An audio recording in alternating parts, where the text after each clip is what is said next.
ভিডিওটিতে ক্লিক আপনাদেরকে জানাই অসংখ্য অসংখ্য ধন্যবাদ। আপনারা দেখছেন আপনাদের প্রিয় ইউটিউব চ্যানেল এমপ্লয়ার সাপোর্টার। তো ফ্রেন্ডস, সবাই কেমন আছেন? নিশ্চয়ই খুব ভালো আছেন। ইতিমধ্যে বড় আপডেট, রাজ্য সরকারি কর্মচারীদের কি বলা হয়েছে বিস্তারিত চলুন জেনে নেওয়া যাক। নবান্ন থেকে একটি নোটিফিকেশন জারি করা হয়েছে, সেই নোটিফিকেশনে কি বলা হয়েছে বিস্তারিত আজকের এই গুরুত্বপূর্ণ আপডেটটি জেনে নেব। তাই চ্যানেলের সাথে থাকবেন, চ্যানেলটিকে সাবস্ক্রাইব করে পাশে থাকা বেল আইকনটি। রাজ্য বনাম কেন্দ্র ডিএ নিয়ে কিন্তু ফের বাড়ছে টেনশন। মোদী সরকারের নয়া ঘোষণায় কিন্তু অস্বস্তিতে নবান্ন। কি বলা হয়েছে চলুন বিস্তারিত জেনে নেওয়া যাক। মোদী সরকার ঘোষণা করতে নবান্নের দিকেও কিন্তু চ্যালেঞ্জ করছে কিন্তু অনেকটাই। কি বলা হয়েছে, রাজ্য সরকারি কর্মচারী যখন 4% ডিএ বৃদ্ধির বিজ্ঞপ্তির অপেক্ষায় দিন গুনছেন, ঠিক সেই সময় কিন্তু কেন্দ্রীয় সরকারি কর্মচারীদের জন্য কিন্তু আসছে বড় খবর। সূত্রের খবর, 2026 সালে জানুয়ারি মাস থেকে বকেয়া মহার্ঘ ভাতা বা ডিএ বৃদ্ধি করতে চলেছে কিন্তু এই নয়া ঘোষণা। কেন্দ্রীয় কর্মচারীদের ডিএ বর্তমানে কিন্তু 58% থেকে বেড়ে কিন্তু 60% বা 68% পৌঁছতে পারে এবং এর পাশাপাশি কেন্দ্রীয় ডিএ বৃদ্ধির অঙ্ক চলুন বিস্তারিত জেনে নেওয়া যাক। শিল্প শ্রমিকদের জন্য এবং প্রকাশিত ভোক্তামূলক সূচক CPIW অনুযায়ী কিন্তু 2026-এর প্রথম কিস্তিতে ডিএ বৃদ্ধি পাওয়ার কথা ছিল মার্চ মাস থেকে। তবে নর্থ ব্লক সূত্রের শেষের দিকে কিন্তু এই ঘোষণা আসতে পারে এবং 2% বৃদ্ধি হলেও কিন্তু 60% গণ্ডি ছোঁবে।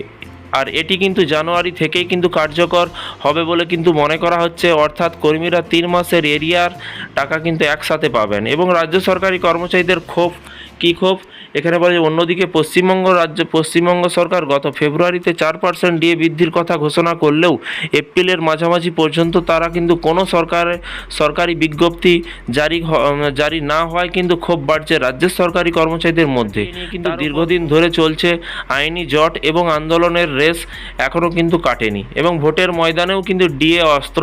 বাংলার বিধানসভা নির্বাচনের দোরগোড়ায় দাঁড়িয়ে কিন্তু ডিএ এখন অন্যতম প্রধান ইস্যু, একটা বিশাল বড় ইস্যু। এবং এই বিজেপির প্রতিশ্রুতি, এখানে বলা হয়েছে কেন্দ্রীয় স্বরাষ্ট্রমন্ত্রী অমিত শাহ আগেই ঘোষণা করেছেন যে বিজেপি সরকার ক্ষমতায় এলে 45 দিনের মধ্যে 7ম পে কমিশন গঠন হবে এবং কেন্দ্রীয় হারে ডিএ দেওয়া হবে।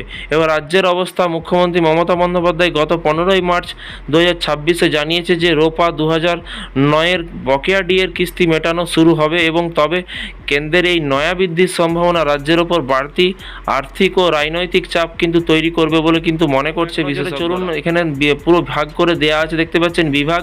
কেন্দ্রীয় সরকার বর্তমানে ডিএ কিন্তু 58% দিচ্ছে, সম্ভাব্য বৃদ্ধি 2 থেকে 4% বৃদ্ধি হতে পারে। কার্যকর হওয়ার কথা জানুয়ারি 2026-এ।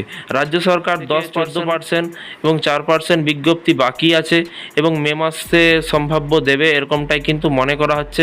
তো ফ্রেন্ডস, এই ছিল আজকে একটি ছোট্ট আপডেট। এই ধরনের প্রতিদিন বিভিন্ন রকমের ক্যালকুলেশন, ডিএর আপডেট, বিভিন্ন রকম যোজনা, প্রকল্প, সমস্ত রকমের আপডেট পেতে অবশ্যই চ্যানেলটিকে সাবস্ক্রাইব করে রাখবেন। আপনাদের মতামত নিচে কমেন্ট বক্সে কমেন্ট করে জানাতে ভুলবেন না। ভালো থাকবেন, সুস্থ থাকবেন। Thank you.